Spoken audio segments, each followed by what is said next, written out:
Hello students, you are welcome. Beta, we have been studying about the chapter colonialism and the countryside. And the point about which we had been studying a day before, that was an auction in Burdwan यानी बर्दवान में नीलामी. तो बेटा about it we have studied until now that first of all the colonial rule was established in Bengal, and this was made to reorder the rural society and to establish a new regime of land rights and a new revenue system that was imposed in 1793. मतलब 1793 में EIC east India company ने एक नया नियम लागू किया था ताकि उन्हें जो फिक्स्ड अमाउंट मिल सके in the form of taxation, ठीक ना. और that was called a settlement, permanent settlement that was came in operation in 1793, and it was the condition that if the kings were unable to pay the fixed amount that was fixed by the EIC company on a fixed date, then all the property of the kings were auctioned. यानी जब राजा जो है नियत तिथि के पहले उस फिक्स्ड टैक्सेशन अमाउंट को सबमिट नहीं कर पाते थे तो उनकी सारी प्रॉपर्टी, उनका स्टेट जो है नीलाम कर दिया जाता था, ठीक ना. And in that sale of his state, in action auction of his state, all the property was provided to that person who was considered the highest bidder. यानी जो सबसे अधिक नीलामी में बोली बोलने वाला होता था उसको वो चीज़ दे दी जाती थी, ठीक है ना. तो चलिए चलते हैं, हम आज इसी को स्टार्ट करते हैं, उसके बाद की बात चले. तो पॉइंट हमारा वही है, एन ऑक्शन इन बर्दवान. उसमें अभी जो है कुछ बात बतानी रह गई थी, तो चलिए let us start about this point. तो बेटा, since the raja had accumulated huge arrears, his states had been put up for action. यानी जब राजा जो है क्या करते थे, had accumulated huge arrears. Accumulated का मतलब जो है तो स्टोर, संचित करना. क्या, ह्यूज एरियर्स यानी बकाया धनराशि. जब उनको बता दिया गया होता था कि you have to submit this amount before this date, तो व्हेन दे वेयर अनेबल, है तो क्या होता था, यानी जो बकाया धनराशि को संचित करते थे, नहीं सबमिट कर पाते थे, तो क्या होता था, his states had been put up for auction. तो उनका स्टेट जो है नीलामी के लिए बोली पे लगा दिया जाता था, ठीक ना. And in that auction numerous purchasers came there,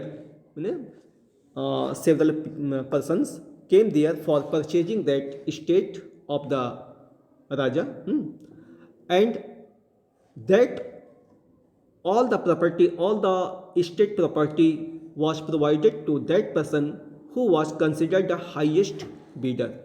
यानी जो सबसे अधिक उसकी वैल्यू लगाता था उसको वो प्रॉपर्टी दे दी जाती थी, ठीक ना.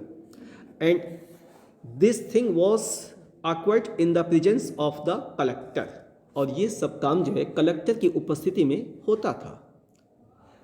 लेकिन एक बात पता चली, क्या, what was that thing, but the collector discovered. जो कलेक्टर थे ना, जिनकी देख रेख में ऑक्शन होता था, those collectors discovered a strange twist to the tale. Tale means story. ये जो कहानी रची गई थी कि उनकी प्रॉपर्टी नीलाम की जा रही है, उसमें उन्होंने एक अजीब सी बात महसूस की. उन्होंने एक बात का पता लगाया, ठीक ना. There was a twist. उसमें एक गड़बड़ी थी. क्या थी गड़बड़ी? It was found that 95% sale of the auction was fictitious. यानी उसकी 95% जो सेलिंग होती थी वो फिक्शियस यानी फर्जी हुआ करती थी. हाउ दे डिस्कवर्ड बेटा, ये कैसे उनको पता चला? Because they came to know that all the property, the lands of the rajas were remained in the control of that himself. कि नीलामी के बाद भी वो सारी प्रॉपर्टी उसी राजा के पास, उसी के कंट्रोल, CONTROL है बेटा, यहाँ पे ये गलती से हो गया था, कंट्रोल मैंने लिख दिया था, ठीक ना। That all property was until now remained in control of the raja whose state was auctioned, यानी जिस राजा की प्रॉपर्टी नीलाम की जाती थी उसी के पास पुनः वो जमीन दिखती थी। ये उन्होंने महसूस किया कि भाई नीलामी हो गई, इसके बाद भी the legal owner was that the same king of that property. कैसे भाई? It means who were those purchasers? They came to know that all the purchasers of the auction were either of the servant of the Raja or their close friends of the Raja। यानी इसका मतलब ये हुआ कि जो purchaser आते थे उस नीलामी में या तो राजा के सेवक होते थे या उनके बहुत फास्ट फ्रेंड होते थे। They played a role only in the form of a purchaser, and after purchasing that property they handed that all estate to that the same king। यानी जब उसकी परचेजिंग कर लेते थे, नीलामी में हाईएस्ट बोली लगा लेते थे, तो सारी की सारी प्रॉपर्टी उसी राजा को फिर वो हैंड ओवर कर देते थे, ठीक है ना। अब बातें उठती बेटा कि why the rajas were fail to submit the taxation. वो राजा लोग जो थे उस टैक्सेशन को, जो फिक्स्ड अमाउंट था, उसे सबमिट करने में क्यों असफल होते थे। And who were the purchasers who came to at that auction. उस नीलामी में, उस सेलिंग में कौन लोग आते थे, वो परचेजर कौन होते थे, यानी राजा असफल क्यों होते थे, और जो परचेजर आते थे नीलामी में वे लोग कौन होते थे। तो चले इसके बारे में चलते हैं हम लोग। अब अगला पॉइंट है आपका बेटा, the problem of unpaid revenue. First of all ये बात है ना कि this was a question that why the rajas we are failed to submit the taxation the fixed amount. तो बेटा the problem of unpaid revenue माने वो राजस्व, वो टैक्सेशन, उसको पेड करने में वो क्यों असफल होते थे। What was the problem of unpaying the revenue. तो let us start. During the closing years of the 18th century, यानी 18वीं शताब्दी के अंत तक जाते जाते क्या हुआ, केवल वो बर्धमान डिस्ट्रिक्ट की बात नहीं है, but the 75% of zamindaris were transfer to any third person.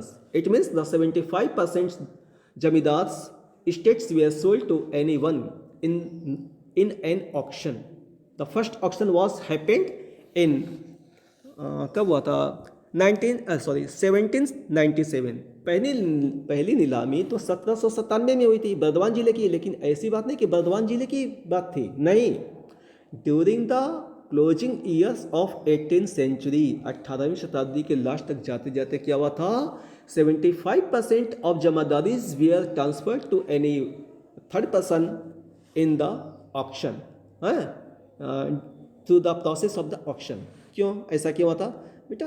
Because they fixed so large amount of the taxation as a revenue, as an annual revenue, that it was impossible to submit for any king, any land owners. उन्होंने इतना ज़्यादा amount रख दिया था कि वो जमा कर पाना ही मुश्किल था। What was their opinion after it?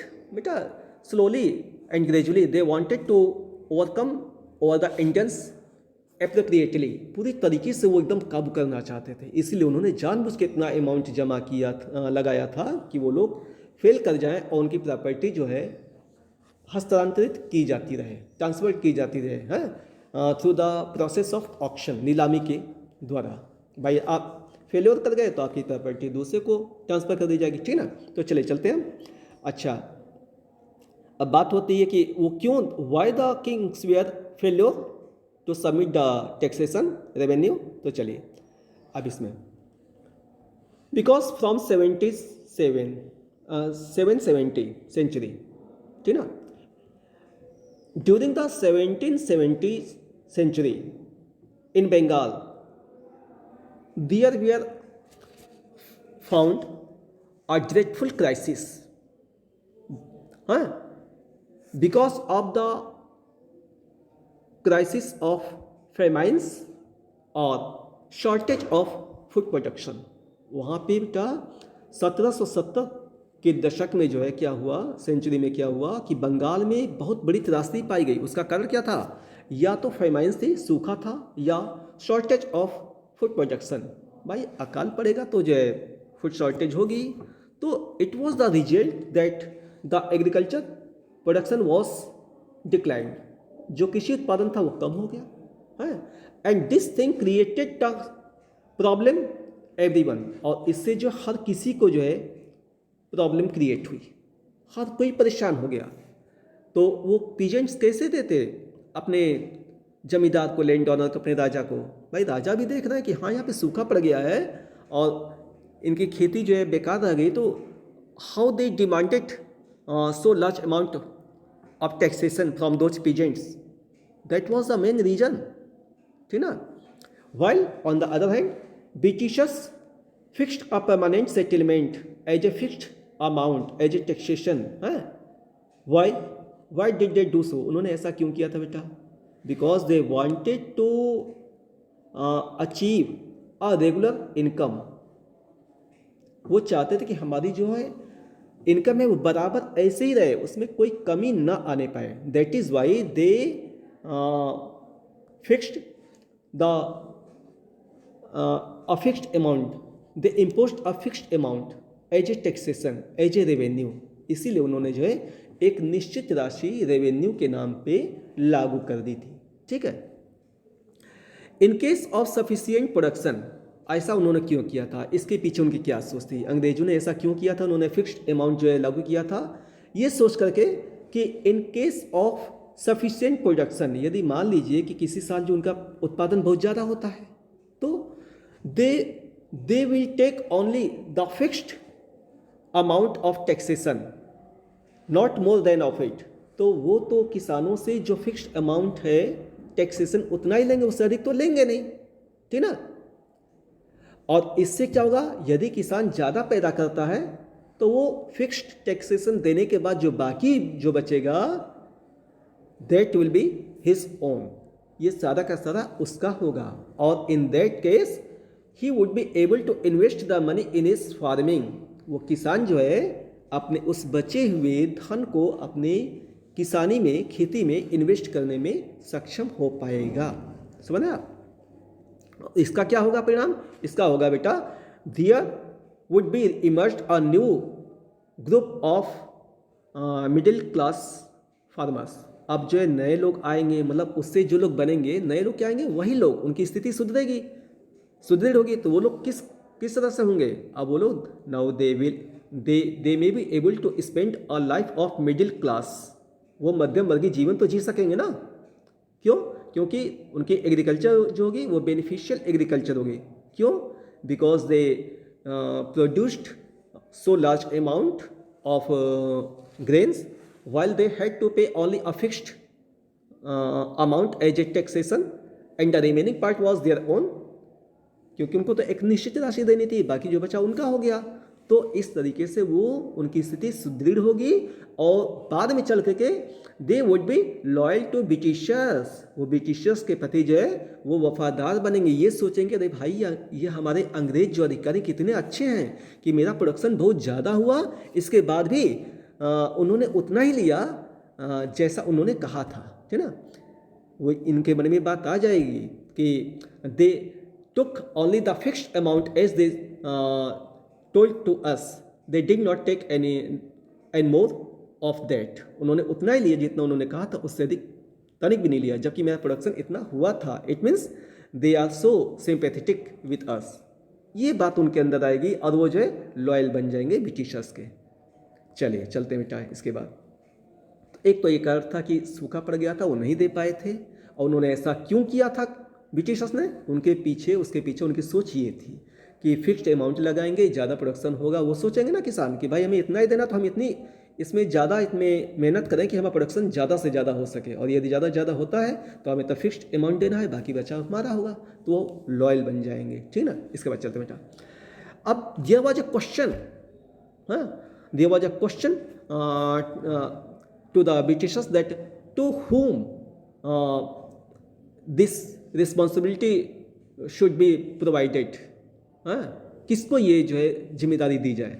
तो प्रश्न था बेटा, who could both improve agriculture and contract to pay the fixed revenue, यानी कृषि की स्थिति को भी जो सुधरवा सके, उसमें रिसोर्सेज बढ़वा सके, इरिगेशन के या कोई और टेक्नोलॉजी कोई आती तो उसमें जो है इम्प्रूवमेंट कर सके, और जो ये भी जो कॉन्ट्रैक्ट ले सके क्या, टू पे द फिक्स्ड रेवेन्यू, जो हम जो रेवेन्यू लगा रहे हैं कि हमें जो एनुअल इनकम हो और रेगुलर हो वो किसी के द्वारा कलेक्ट करके हमको दी जाए, तो किसको ये कॉन्ट्रैक्ट दिया जाए, ये बात आई उन लोग सामने. तो बेटा they noticed that there were these persons only capable to perform such type of actions. Those were the taluqdars and rajas. वो तालुकेदार होते थे या राजा. तालुकेदार का मतलब बेटा द लैंड ओनर्स, जमींदार, ठीक ना. तो ये लोग होते थे. और इसके बाद जो ब्रिटिशर्स थे, जो EIC ईस्ट इंडिया कंपनी के जो अधिकारी थे, those officers provided the title to these taluqdars and rajas the revenue collectors. अब उन्होंने इनको कह दिया कि आप जो है एक रेवेन्यू कलेक्टर हैं, राजस्व के जो है कलेक्टर हैं. जैसे DM होता है पूरे जिले का मालिक, उसी तरीके से आप जो है इसके कलेक्टर हैं. और you are the owner of all the villages which come in your area, and those villages were more than 400. अब उनको जिस गांव का मालिक बनाया गया, मतलब जिस क्षेत्र का मालिक बनाया गया, उस एरिया में जो है 400 से अधिक गांव होते थे. और वो पूरे गांव क्या कहलाते थे? पूरे गांव को जो है उसकी जमींदारी कही जाती थी. और जो मालिक होता था उसको आप रेवेन्यू कलेक्टर कहें या जमींदार. जमींदार लोग जो होते थे वो एज ए कलेक्टर ही फंक्शन करते थे, ठीक ना. यानी the main work of those zamindars was to collect the revenue from the peasants and to submit to the EIC company. तो बेटा इस तरीके से ये उन्होंने ये किया कि इन तालुकेदारों और राजाओं को ये रिस्पॉन्सिबिलिटी सौंप दी. और the जमींदारीज in which the 400 or more than it the villages came, that was called, जमींदारीज was called one revenue state. यानी उस जमींदारी को एक रेवेन्यू स्टेट की संज्ञा दी गई. यानी कि वो एक स्टेट है, एक राज्य है राजस्व का. जो जमींदारी थी उसको अलग अलग जो नंबरिंग की गई, ठीक ना. And the fixed total demand which was imposed by the Britishers, that was considered as the income of EIC company, while the remaining part of that production was remained to the peasants. समझा? ये और of the जमींदार, यानी जमींदार जो है वो peasant से पूरा कलेक्शन करते थे. और जो फिक्स्ड अमाउंट था that amount was submitted to EIC company, east India company को सबमिट करते थे. And the remaining part of the collection was their owns, यानी they were the owner of the remaining part, ठीक ना. समझ गए ना आप. तो इस तरीके से बाकी जो बचा जो था वो जमींदारों का हो जाता था. तो what did you study today? Let us revise. तो बेटा first of all the auction was